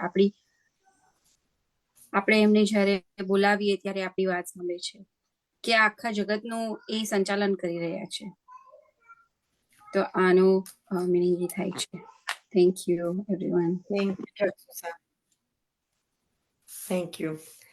બહુ સાચી વાત છે. ભગવાન બધામાં કણકણમાં વસેલા છે. અને આ શ્લોક આ ચેપ્ટર 13માં છે ને, તે નંબર્સમાં ગોટાળા થયા છે. એટલે નંબર્સ પર નહીં જતા આપણે અમુક વખતે એક શ્લોક બે જણાએ કરી દીધા હોય છે. આમાં એવું થયું છે. તો કારણ કે પેરેગ્રાફ બધાને ડિવાઈડ કર્યા હતા ને મેં, એટલે આઈ થિંક શ્લોકના નંબર્સ પર થોડું મેસી થઈ ગયું છે, પણ વર્ડિંગ્સ બધા શ્લોક્સ બધા સેમ જ છે. So just go as per the shlokas, don't follow the numbers. Okay, કારણ કે એમાં પેરેગ્રાફ બધાને મારે આપવા થાય, એટલે એમાં થોડું ફેરફાર થઈ ગયો છે. શ્લોક નંબર 14 નીતાબેન. જય શ્રી કૃષ્ણ. સર્વને જય શ્રી કૃષ્ણ. જય શ્રી કૃષ્ણ. સ્વાધ્યાય 13મો અને શ્લોક નંબર 14. સર્વેન્દ્રિય ગુણાભાસમ સર્વેન્દ્રિય વિવર્જિતમ અશક્તમ સર્વભૂતૈવ નિર્ગુણમ ગુણભોક્ત ચ.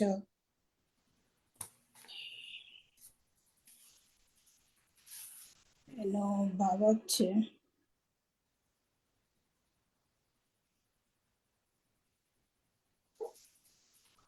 અનુવાદ છે. પરમાત્મા સર્વ ઇન્દ્રિયોના આદિ સ્ત્રોત છે, છતાં તેઓ ઇન્દ્રિય રહિત છે.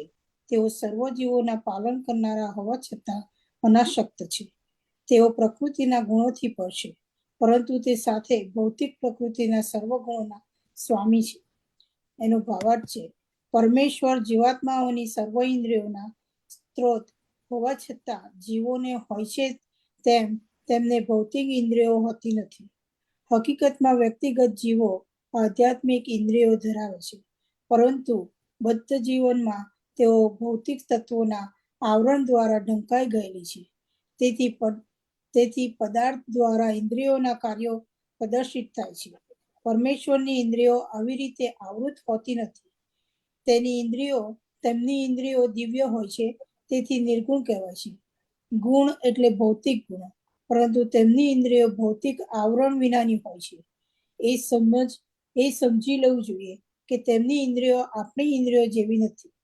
જો કે તેઓ આપણા ઇન્દ્રિય સંબંધી સર્વ કાર્યના સ્ત્રોત છે, છતાં તેઓ પોતે દિવ્ય ઇન્દ્રિયો ધરાવે છે કે જે સર્વ દૂષણોથી રહિત હોય છે. આની બહુ સરસ સમજૂતી શ્વેતાશ્વત ઉત્પદિશમાં અપાણી પાદોજનોનો ગ્રહિતા શ્લોકમાં આપી છે. પૂર્ણ પુરુષોત્તમ પરમેશ્વરને ભૌતિક દોષવાળા હાથ નથી, પરંતુ તેમને શ્રીહસ્ત હોય છે, અને તેઓ અર્પણ કરેલ વસ્તુ પોતાના શ્રીહસ્ત વડે ગ્રહણ કરે છે. બુદ્ધ આત્મા અને પરમાત્મા વચ્ચે આ જ વિશિષ્ટ ભેદ છે. તેમને ભૌતિક નેત્રો નથી, છતાં તેમને નેત્રો તો છે. અન્યથા તેઓ કેવી રીતે જોઈ શકે? તેઓ ભૂત, વર્તમાન અને ભવિષ્ય બધું જ જુએ છે. તેઓ જીવોના હૃદયોમાં નિવાસ કરે છે અને જાણે છે કે આપણે ભૂતકાળમાં શું કર્યું હતું, હાલમાં શું કરી રહ્યા છીએ અને ભવિષ્યમાં શું થવાનું છે. શ્રીમદ ભાગવદ ગીતામાં આ વિશે પણ સમર્થન થયું છે. તેઓ બધું જ જાણે છે, પરંતુ તેમને કોઈ જાણતું નથી. એમ કહેવામાં આવ્યું છે કે તેમને આપણા જેવા પગ નથી, પરંતુ તેઓ સમગ્ર અંતરિક્ષમાં પ્રવાસ કરી શકે છે, કારણ કે તેમના ચરણ દિવ્ય હોય છે. બીજા શબ્દોમાં કહીએ તો ભગવાન નિરાકાર નથી. તેમને પોતાના નેત્ર, ચરણ, શ્રીહસ્ત વગેરે બધું જ હોય છે, અને આપણે બધા પરમેશ્વરના અંશ હોવાથી આપણે આ સર્વ ધરાવીએ છીએ. પરંતુ તેમના શ્રીહસ્ત, ચરણ, નેત્ર તથા અન્ય ઇન્દ્રિયો ભૌતિક પ્રકૃતિ દ્વારા દૂષિત થયેલી હોતી નથી. ભગવદ્ ગીતા પણ સમર્થે છે કે જ્યારે ભગવાન પ્રગટ થાય છે, ત્યારે તેઓ પોતાની અંગત શક્તિ દ્વારા તેમના મૂળ રૂપમાં જ પ્રગટ થાય છે. તેઓ ભૌતિક શક્તિથી પ્રદૂષિત થતા નથી, કારણ કે તેઓ ભૌતિક શક્તિના સ્વામી છે. વૈદિક શાસ્ત્રોમાંથી જાણવા મળે છે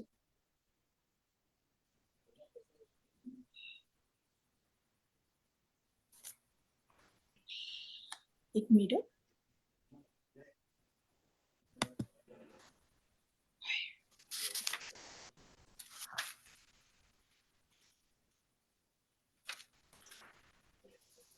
તેના મૂળ રૂપ. તેમનો સમગ્ર દેહ આધ્યાત્મિક છે. તેઓ સચ્ચિદાનંદ વિગ્રહ નામનું પોતાનું સ્વરૂપ ધરાવે છે. તેઓ સમસ્ત ઐશ્વર્યથી ભરપૂર છે.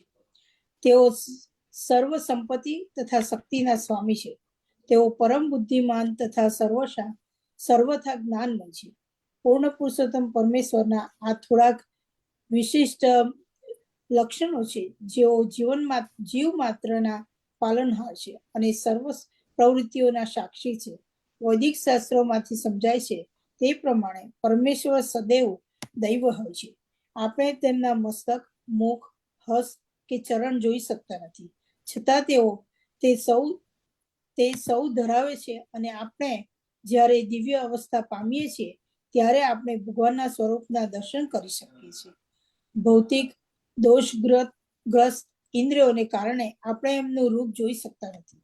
તેથી નિર્વેશવાદી લોકો ભગવાનને સમજી શકતા નથી, કારણ કે હજી તેઓ ભૌતિક પ્રભાવમાં જ હોય છે. જય શ્રી કૃષ્ણ. જય શ્રી કૃષ્ણ. ભૂલચૂક માફ. આમાં શ્લોક નંબર 16મો નહીં, શ્લોક નંબર 15. ઉર્વશીબેન, જય શ્રી કૃષ્ણ. ઉર્વશીબેન, are you there?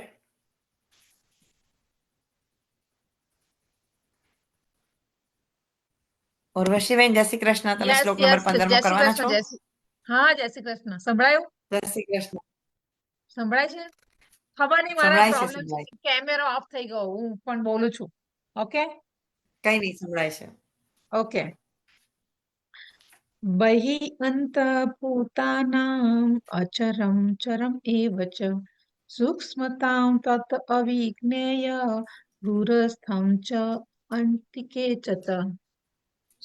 અહીંયા એવું કહેવા માંગે છે કે એ પરમ તત્વ ભૂત માત્રની બહાર તથા અંદર છે, ચર અને અચર છે, અર્થાત ગતિશીલ પણ છે ને તે સ્થિર પણ છે, તેમજ તે સૂક્ષ્મ હોવાથી ઓળખાય એવું નથી, અને વળી તે નજીક પણ છે અને દૂર પણ છે. પરમાત્મા પોતાનું વર્ણન કરવા માંગે છે. પરમાત્માની પૂર્ણ રૂપની વ્યાપકતા વિશેનું વક્તવ્ય છે આ. અહીં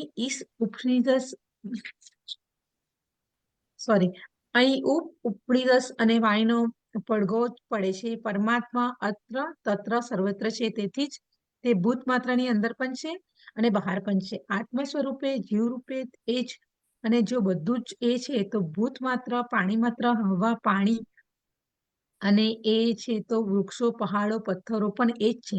બધામાં એ જ છે, બધામાં એ ચેતના રહેલી છે, છતાં પણ એ એવી સૂક્ષ્મ છે કે જાણી શકાતી નથી, ઓળખી શકાતી નથી. નજરે જોયું એ સાચું એમ માનનારા માત્ર ભય દેખાવે જ જાણે છે, ચેતનાને ઓળખી શકતા નથી. દૂર પણ એ જ છે, નજીક પણ એ જ છે. એ જ ઉપનિષદ કહે છે. અહીંયા ભગવાન વર્ણન કરવા માંગેલે છે કે હું બધામાં સર્વત્ર રહેલું છું. કોની પેલી છે પેલી આઈ ફરગેટ ઇટ પેલું છે ને, પવન તું, પાણી તું, ભૂમિ તું, ભૂદરા, વૃક્ષ થઈ ફૂલી રહ્યો. પેલું દયારામની કવિની છે ને એક કવિતા, એનું આ વર્ણન કરે. હું બધામાં જ છું અને બધામાં જ રહું છું. એટલે તમે ભૂતમાં પણ હું રહેલું છું. એટલે તમે ઘણી વાર આપણે બધાની અવગણના કરતા હોય, આમાં એક કહેવા માંગે છે કે તમે કોઈની પણ અવગણના કરશો ના, હું બધામાં જ રહેલો છું અને બધાને ભગવાનના સ્વરૂપે જોવો. એવું જ એક સંદેશ છે ભગવાનનો. બહુ જય શ્રી સાચી કૃષ્ણ. વાત છે.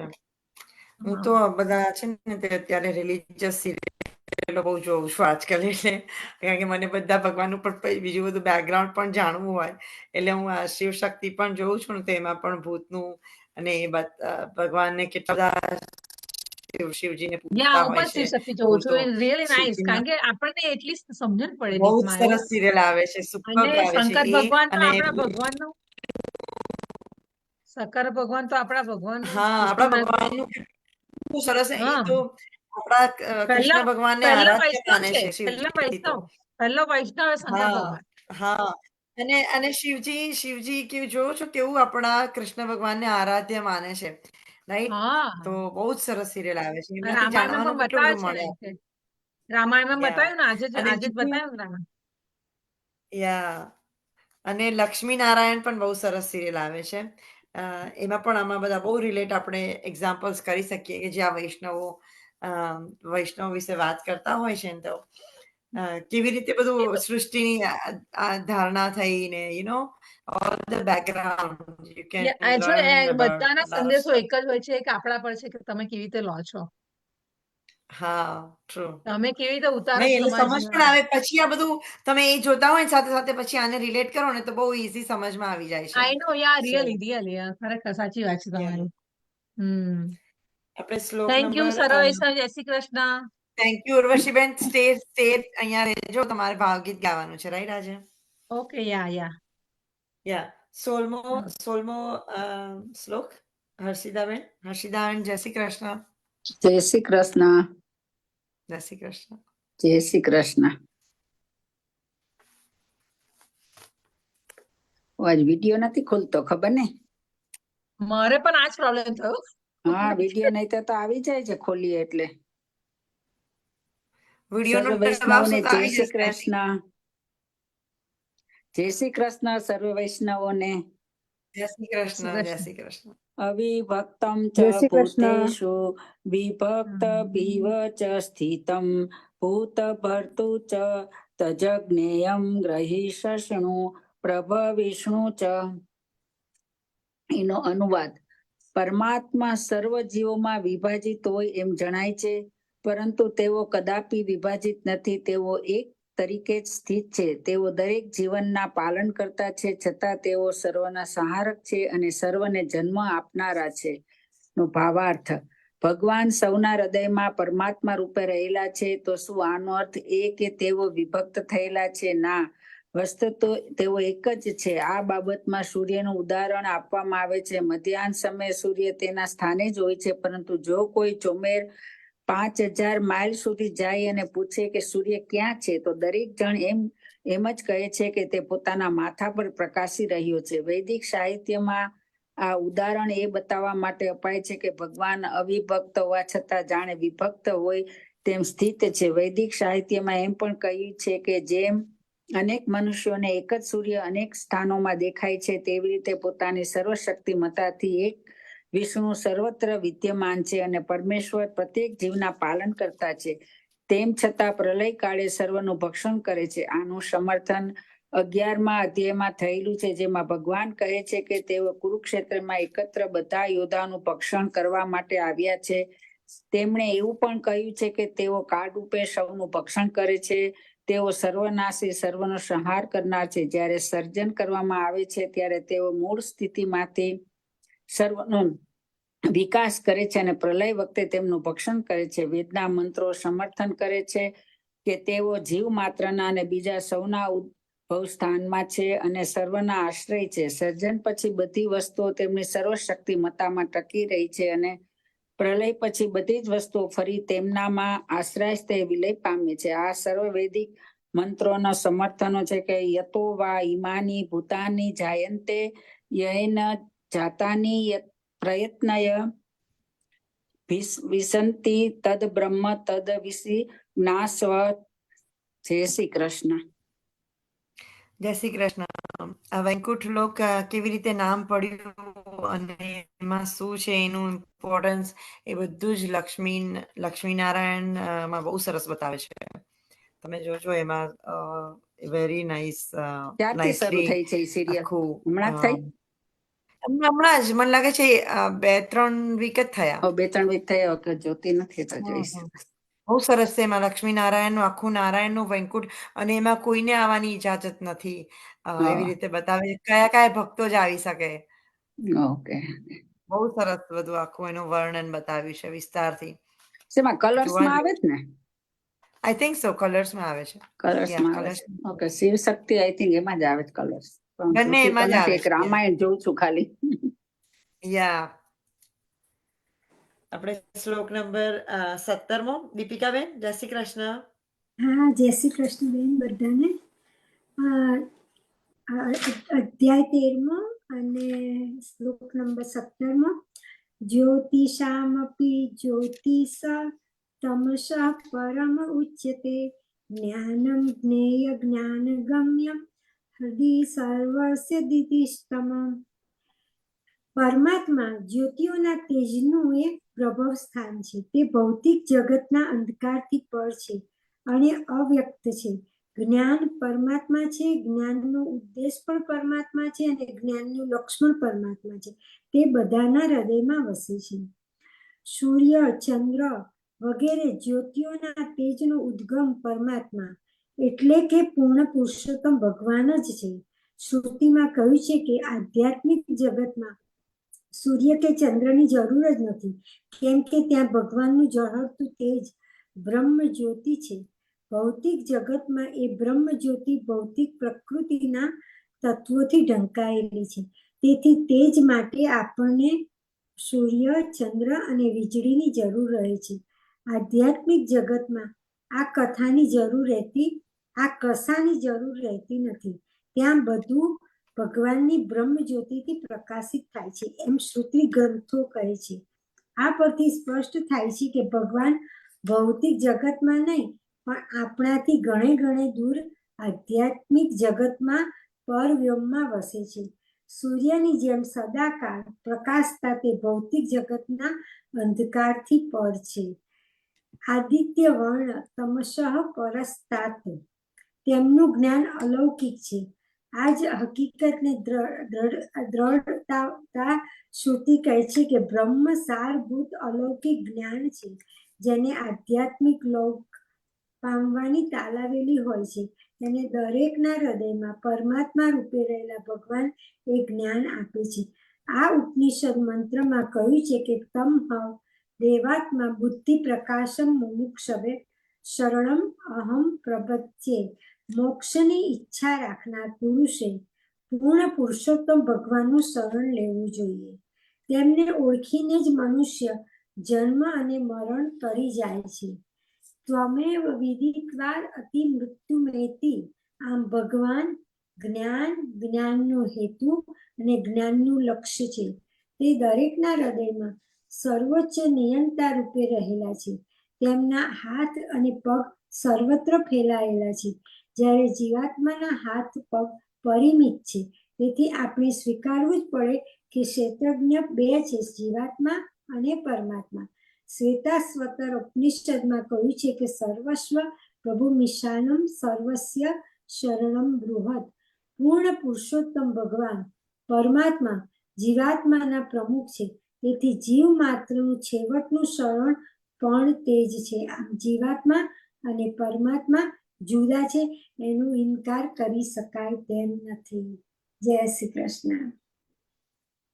સાચી વાત છે. Thank you દીપિકાબેન. આજે તમે ઇન્ડિયન ડ્રેસમાં કઈ જાઓ છો દીપિકાબેન? હા, આજે બહાર જવાનું છે. અચ્છા, ઓકે ઓકે. તમારી બર્થડે તો કશું નથી ને સ્પેશિયલ? ના ના, મારી એપ્રિલમાં બર્થડે છે.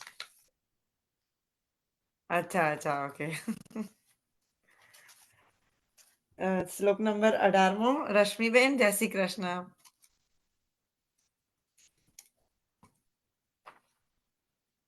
રશ્મિબેન, મ્યુટ પર છો, અનમ્યુટ કરી દો રશ્મિબેન. જય શ્રી કૃષ્ણ. ટ્રાય નાઉ.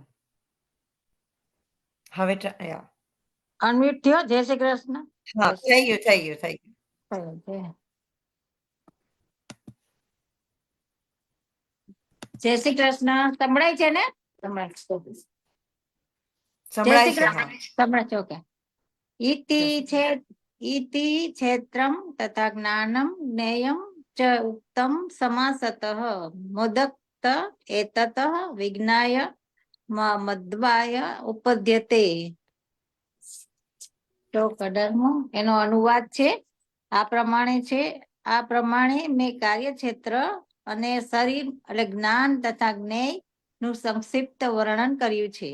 આને કેવળ મારા ભક્તો જ પૂર્ણપણે સમજી શકે છે અને એ રીતે મારા ભાવ સ્વરૂપે ને પામે છે. ભગવાનને શરીર જ્ઞાન ભાવાર્થ છે. ભગવાનને શરીર જ્ઞાન અને જ્ઞેયનું સંક્ષેપમાં નિરૂપણ કર્યું છે. આ જ્ઞાનનું 3 બાબતોનું છે: જ્ઞાતા, જ્ઞેય તથા જાણવાની પ્રક્રિયા. આ ત્રણે મળીને વિજ્ઞાન કહેવાય છે. પૂર્ણ જ્ઞાન અને ભગવાનના અન્ય ભક્તો પામી શકે છે, જે તેઓ ભગવાન પાસેથી પ્રત્યક્ષ મેળવે છે અને અન્ય લોકોને તે સમજી શકતા નથી. અદ્વૈતવાદીઓ કહે છે કે અંતમાં આ 3 બાબતો એક થઈ જાય છે, પરંતુ ભક્તોનો એનો સ્વીકાર કરતા નથી. જ્ઞાન તથા જ્ઞાનના વિકાસનો અર્થ એ થાય છે કે મનુષ્ય પોતાના કૃષ્ણ ભાવના મૃતમાં સ્થિત જાણે છે. આપણે ભૌતિક ચેતના દ્વારા દોરવાઈ રહ્યા છીએ, પરંતુ જ્યારે આપણે સંપૂર્ણપણે ચેતના અને કૃષ્ણના કાર્યોમાં પ્રતીતિ અને સ્થાનાંતરિત કરી દઈએ છીએ અને કૃષ્ણ જ સર્વસ્વ છે એવો સાક્ષાત્કાર કરીએ છીએ, ત્યારે જ આપણે વાસ્તવિક જ્ઞાન પામીએ છીએ. બીજી રીતે કહી શકાય કે જ્ઞાન તો ભક્તિપૂર્ણ રીતે સમજવા માટેની પ્રારંભિક અવસ્થા છે. 15મા અધ્યાયમાં આનું બહુ સ્પષ્ટ અને નિરૂપણ થશે. હવે સારાંશ રૂપે કહી શકાય કે મહાભૂતિથી શરૂઆત કરી અને ચેતના ધૃતિ સુધીના ક્રમાંકમાં 6 થી 7 શ્લોક અને ભૌતિક તત્વો તથા જીવનોના લક્ષણોના કેટલાક પ્રકટીકરણનું પૃથક્કરણ છે. આ સર્વના સંયોગથી શરીર અથવા કાર્યક્ષેત્રનું નિર્માણ થાય છે અને આમાં નિત્વમથી લઈને તત્વજ્ઞાન જ્ઞાનાર્થના દર્શનમાં સુધી 8 થી 12 સુધીના શ્લોકો કાર્યક્ષેત્રના આત્મમાં તથા પરમાત્માના નામ બંને પ્રકારના જ્ઞાતાઓને સમજવા માટે જ્ઞાનની પ્રક્રિયાનું વર્ણન કરે છે. પછી અનાદિ મતપરમ થી આરંભી અને હુદી અને સર્વસ્વ વિશિષ્ટ સુધીના 13 થી 18 શ્લોકોનું આત્મા અને પરમેશ્વર અથવા પરમાત્માનું વર્ણન કરે છે. આ પ્રમાણે 3 બાબતોનું નિરૂપણ થયું છે: કાર્યક્ષેત્ર, જ્ઞાનની પ્રક્રિયા અને આત્મમાં પરમાત્મા. અહીં ખાસ વર્ણન કરવામાં આવ્યું છે કે માત્ર ભગવાનના અનન્ય ભક્તો માટે ભગવદ્ ગીતા સંપૂર્ણપણે ઉપયોગી છે. તેઓ જ પરમ ઉદ્દેશ્ય અર્થાત પરમેશ્વર અને કૃષ્ણ સ્વભાવને પામી શકે છે. બીજા શબ્દોમાં અનન્ય કોઈ નહીં પણ કેવળ ભક્તોના જ ભાગવત ગીતાઓને સમજી શકે છે છે અને એને વંચિત ફળ પામી શકે છે.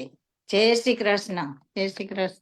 સર્વ જય શ્રી વૈષ્ણવને કૃષ્ણ. જય શ્રી કૃષ્ણ. જય શ્રી કૃષ્ણ. બહુ જય સરસ વાત. હા, શ્લોક એક સરસ છે. સરસ છે એકદમ શ્લોક ભાવાર્થ બહુ શ્લોક આપણે 19મો શ્લોક થી પછી હવે નેક્સ્ટ ટાઈમ કરીશું. આપણે ભાવગીત કરીએ, ભાવગીત લઈશું. તો ઉર્વશીબેન, તમે જય ગાવાના શ્રી છો? કૃષ્ણ. ઉર્વશીબેન, જય શ્રી કૃષ્ણ. યા જય શ્રી ગાવાની છું. હું એકદમ શોર્ટ અને સ્વીટ ગાઉં છું ભગવાનનું ગીત.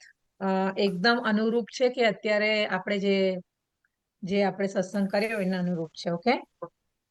Thank you. શ્રીજી બાબા દીન દયાળા ભક્ત તમારો જાનજો, હરિ ગુણ ગાતા દોષ પડે તો સેવા હમારી માનજો. હું અપરાધી કાઈ ન સમજ્યો, નામ તમારા પાર છે. દાસ ઉપર દયા કરો તો ગુણ તમારા ગાય છે. ઓ દિન બંધુ દયાળુ, પ્રાર્થના કરો કર કરી. દાસ ઉપર દયા કરો તો તેરી જન્મ ન કરી સરી. ઓ દિન બંધુ દયાળુ, પ્રાર્થના કરો કરી. દાસ ઉપર દયા કરો તો તેરે જન્મ ન ધરી ફરી.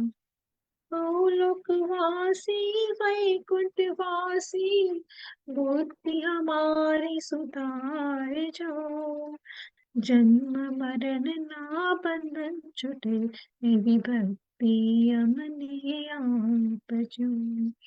અંત સમય પ્રભુ દયા કરીને દર્શન દેવા આવજો. દાસ ઉપર દયા કરીને ચરણ કમળ મારા રાખજો. શ્રીજી બાવા દીન દયાળા ભક્ત તમારો જાનજો, હરિ ગુણ ગાતા દોષ પડે તો સેવા હમારી માનજો. સેવા હમારી માનજો. સેવા હમારી માન. જય શ્રી કૃષ્ણ. જય શ્રી કૃષ્ણ. આપણે આશીર્વાદ લેશે ચક્ષુસા. જય શ્રી કૃષ્ણ.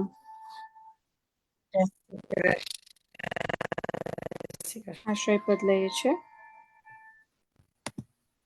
ધડાઈના ચરણન કેરો ભરોસો, દ્રઢહીન ચરણ કેરો શ્રી વલ્લભ નખ ચંદ્ર જટાબીન તબ જગ માહી અંધેરો ભરોસો દ્રઢહીન ચરણ કેરો साधन और नहीं आकली में जासु होत निबेरो सूर कहाँ कहे द्विविध आदरो बिना मोल को चेरो भरोसो द्रढ़हीन चरण केरो દ્રઢહીન ચરણ કેરો ભરોસો દ્રઢહીન ચરણ કેરો શ્રી વલ્લભાધીશ કી જય શ્રી કૃષ્ણ કનૈયા લાલ કી જય શ્રી અમને મહારાણીજી કી જય આપણે જય આજના શ્રી કૃષ્ણ. સત્સંગમાં જે કોઈ ભૂલ થઈ હોય પ્રભુ અમારાથી શ્લોક ગાવામાં કે ભજનમાં કીર્તનમાં કશી વાણીમાં વિચારમાં અને વર્તનમાં કોઈ પણ ભૂલ થઈ હોય તો ક્ષમા કરજો પ્રભુ. અમારાથી કઈ પણ ભૂલો થઈ હોય તો જય શ્રી કૃષ્ણ. આપણે બધા ભગવાનને માફી માંગી લઈએ. માફી માંગી લો. ભગવાન જય શ્રી કૃષ્ણ. Thank you. જય શ્રી બધા વૈષ્ણવને જય શ્રી કૃષ્ણ. સર્વ વૈષ્ણવને સર્વ જય શ્રી કૃષ્ણ. વૈષ્ણવન જય આ શ્રી કૃષ્ણ. 8મી તારીખે સર્વ વૈષ્ણવને જય શ્રી 8મી તારીખે કૃષ્ણ. સત્સંગ છે. તો પ્લીઝ જોડાજો બધા. જય શ્રી કૃષ્ણ. જય શ્રી કૃષ્ણ. મજા આવી. જય શ્રી જય કૃષ્ણ. શ્રી કૃષ્ણ. જય શ્રી કૃષ્ણ. જય શ્રી કૃષ્ણ.